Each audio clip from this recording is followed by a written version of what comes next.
Sige. Mga kababayan, Assalamualaikum warahmatullahi wabarakatuh. Madayaw ngayong adlaw kaninyong tanan.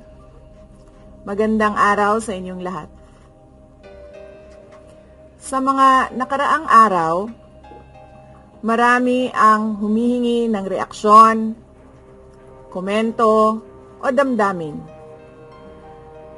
Damdamin ko sa issue ng impeachment na naihain laban sa akin. Sa kabila ng aking mga naging pahayag ukol sa planong impeachment sa mga nakaraan na buwan, ang tanging masasabi ko na lamang sa puntong ito ay God save the Philippines.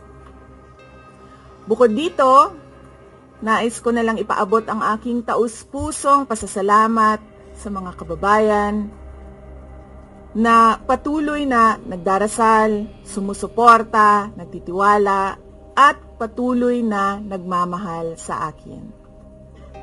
Manalig kayo dahil sa taong bayan ang tagumpay. Syukran.